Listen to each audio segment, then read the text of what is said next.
बिल्कुल, देखिए जो पब्लिक सेक्टर बैंक्स हैं उन्होंने कुछ नए और इमर्जिंग सेक्टर्स की पहचान की है। उनको लगता है कि इन्हें प्रायोरिटी सेक्टर लेंडिंग के तहत आसान और सस्ता कर्ज मिलना चाहिए।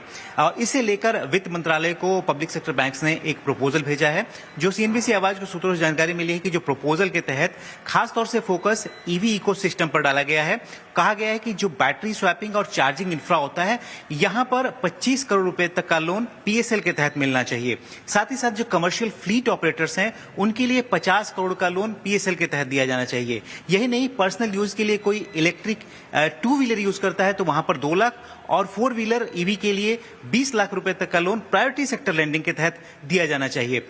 इसके अलावा जो फोकस है वो रिन्यूएबल एनर्जी सेक्टर पे भी है। हालांकि पहले से ही सोलर पीवी के लिए 35 करोड़ रुपए का लोन पीएसएल के तहत मिलता है, लेकिन खासतौर से जो विंड और छोटे हाइड्रो पावर प्रोजेक्ट्स हैं वहां पर अभी तक कोई पीएसएल की व्यवस्था नहीं है। लिहाजा उन्होंने डिमांड की है कि यहां पर 75 करोड़ रुपए तक का लोन पीएसएल के तहत मिलना चाहिए। साथ ही साथ जो पर बोरोवर है उनकी सीलिंग 100 करोड़ रुपए तक बढ़ाई जानी चाहिए कि ताकि सभी बैंक मिलकर 100 करोड़ रुपए तक का लोन खासतौर से रिन्यूएबल एनर्जी सेक्टर में विंड और स्मॉल हाइड्रो पावर को दे सकें।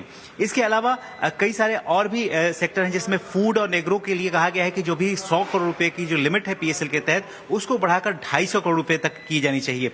एमएसएमई सेक्टर में माइक्रो और ग्रीनफील्ड प्रोजेक्ट्स को तवज्जो मिलनी चाहिए। यहां पर भी पीएसएल के तहत फंडिंग की जानी चाहिए। इसके अलावा कई और सेक्टर, स्कूल और हेल्थ केयर वगैरह को भी उन्होंने प्रायोरिटी सेक्टर में डालने की बात की है और ये प्रपोजल पर अब आने वाले दिनों में डिस्कशन होगा और 6 से 8 महीनों के अंदर इस पर कोई असर होता हुआ दिखेगा, क्योंकि इसमें आरबीआई और वित्त मंत्रालय की कई राउंड की बैठक होगी और बैठक के बाद ही इस पर फैसला हो सकता है।